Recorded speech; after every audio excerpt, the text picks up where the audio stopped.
بسم اللہ الرحمن الرحیم۔ محترم سامعین کرام،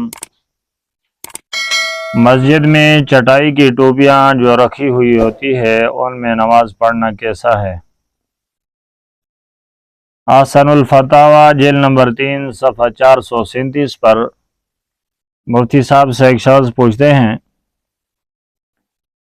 کہ اس مسئلے کے بارے میں علماء دین اور مفتیان کرام کا کیا قول ہے کہ اکثر لوگ ثواب کی نیت سے مسجد میں چٹائی کی ٹوپیاں نمازیوں کے استعمال کے لیے رکھ دیتے ہیں،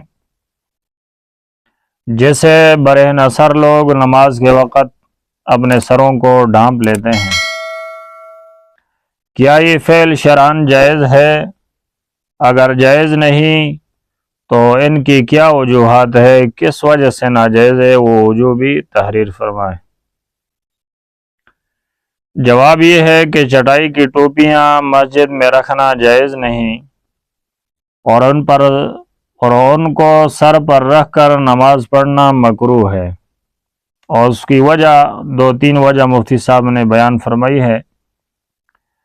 سب سے پہلی وجہ یہ ہے کہ ایسی ٹوپیاں مسجد میں رکھنا احترام مسجد کے خلاف ہے، بالخصوص جب کہ ان کے تنکے نکل کر مسجد میں بکھرتے ہیں اور ان پر میل کی تہ نظر آتی ہے، پسینے اور میل کی بو آتی ہے۔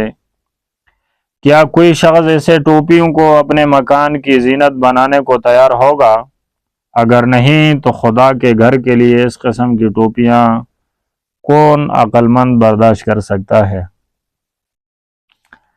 دوسری وجہ یہ ہے کہ اس قسم کی ضروریات مسجد میں رکھنے سے عوام کے ذہن میں یہ خیال ترقی کر رہا ہے کہ وہ مسجد کو عبادت گاہ کے بجائے خیراتی اور رفاہی ادارہ سمجھنے لگے ہیں، اور یہ مسجد کے مقصد کے خلاف ہے اور اس میں مسجد کی توہین ہے۔ تیسری وجہ یہ ہے کہ جو لباس پہن کر انسان کسی محفل میں جانے سے شرماتا ہو، ایسے لباس میں نماز پڑھنا مکروہ تنزیہی ہے، اور اس پر دوام مکروہ تحریمی کے قریب ہے۔ تو ایسی ٹوپیوں میں نماز پڑھنا وہ مکروہ ہے، کیونکہ یہ لباس پہن کر انسان معاشرے میں نہیں پھر سکتا، اپنے دوست و احباب کی محفل میں نہیں جا سکتا، تو جب نہیں جا سکتا تو اللہ کے گھر میں اور اللہ کے سامنے یہ ٹوپیاں پہن کر نماز پڑھنا بطریق اولیٰ جو ہے جائز نہیں ہوگی۔ تو یہ تھی آج کی اہم ویڈیو۔ امید ہے کہ